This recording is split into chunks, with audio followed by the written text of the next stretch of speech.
स्वागत है आपका हमारे यूट्यूब चैनल पर। तो 8th पे कमीशन 8वें वेतन आयोग से जुड़ी हुई बड़ी महत्वपूर्ण खबर लेकर आए हैं। संसद सत्र में 8वें वेतन आयोग के गठन को लेकर राज्यसभा सांसद जावेद अली खान और रामजी लाल सुमन ने सवाल पूछा था। सांसदों ने जानना चाहा था कि क्या सरकार 2025 के बजट के दौरान 8वें वेतन आयोग के गठन को लेकर सक्रिय है। तो बड़ी महत्वपूर्ण खबर है कि जो सांसदों ने जानना चाहा है कि क्या सरकार 2025 के बजट के दौरान 8वें वेतन आयोग के गठन को लेकर सक्रिय है, क्या सरकार की वित्तीय स्थिति कर्मचारियों के वेतनमान में वृद्धि करने की है। केंद्र सरकार ने अपने 48 लाख कर्मचारियों और 65 लाख पेंशनों से एक जुड़ी खबर निकल कर आ रही है। देखते हैं। Confederation of central government employees and workers के महासचिव SV यादव जी ने इस साल के प्रारंभ में ही प्रधानमंत्री मोदी जी को पत्र लिखकर आग्रह किया है कि मौजूदा परिस्थितियों में भी किसी विलंब के 8वें वेतन आयोग का गठन किया जाए। इस बार जो इस पर सरकार मौन रही। संसद सत्र के 8वें वेतन आयोग के गठन को लेकर राज्यसभा सांसद जावेद अली खान और रामजी लाल सुमन ने सवाल पूछा था। सांसदों ने जानना चाहा था कि क्या सरकार 2025 के बजट के दौरान 8वें वेतन आयोग के गठन को लेकर सक्रिय है, क्या सरकार की वित्तीय स्थिति कर्मचारियों के वेतनमान में वृद्धि करने की इजाज़त नहीं दे रही है। वित्त राज्य मंत्री पंकज चौधरी ने उक्त सवाल का जवाब में कहा कि सरकार के समक्ष ऐसा कोई भी प्रस्ताव विचाराधीन नहीं है। इससे पहले Indian railway technical supervisor association IRTSA ने भी केंद्रीय वित्त मंत्री निर्मला सीतारमण जी से आग्रह किया था कि केंद्र सरकार को बिना किसी देरी के 8वें वेतन आयोग का गठन करना चाहिए।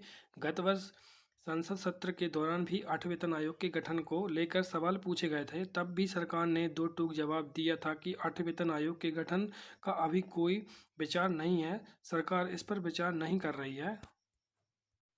पूर्व के संसद सत्र में चौधरी जी ने वेतन आयोग के गठन को लेकर 5वीं बड़ी अर्थव्यवस्था और 30 वर्ष से महंगाई का सामना यह तर्क दिया था। 7वें वेतन आयोग के आधार पर वेतन और भत्तों में संशोधन के अनुमोदन देते समय केंद्रीय मंत्रिमंडल ने 8वें वेतन आयोग के गठन पर विचार नहीं किया।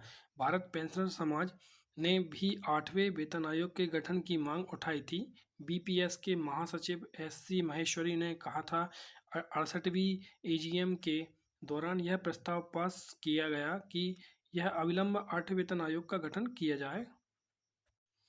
देश में 8वें वेतन आयोग के गठन को लेकर कर्मियों की तरफ से केंद्र सरकार के पास कई तरह के सुझाव आ चुके हैं। Indian railway technical supervisor association IRTSA ने केंद्रीय वित्त मंत्री निर्मला सीतारमण जी को पूर्व वेतन आयोग द्वारा की गई सिफारिशों का हवाला देते हुए अविलंब 8वां वेतन आयोग गठित करने की मांग की थी। तीसरे, चौथे और 5वें सेंट्रल पे कमीशन CPC ने केंद्र सरकार के कर्मचारियों के वेतन, भत्ते और सेवा शर्तों की समय समय पर समीक्षा करने के लिए स्थायी मशीनरी गठित करने की सिफारिश की थी। केंद्र सरकार को CPC गठित करने के लिए 10 वर्ष का इंतजार करने की आवश्यकता नहीं है। IRTSA के अनुसार 7वें वेतन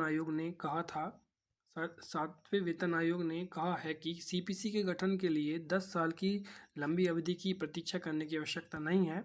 इस अवधि के पूरा होने से पहले ही वेतन आयोग के गठन की समीक्षा की जा सकती है। 7th CPC की सिफारिशों के अनुसार गत 10 वर्षों में सरकारी कामकाज प्रदर्शन, भारतीय अर्थव्यवस्था आकार, सकल घरेलू उत्पाद की वृद्धि, विभिन्न कर संग्रह की मात्रा, सरकारी विभागों की भूमिका, मुद्रास्फीति पैटर्न, मुद्रास्फीति के कारण वास्तविक वेतन में कमी और सेवा की स्थिति आदि में कई बदलाव हुए।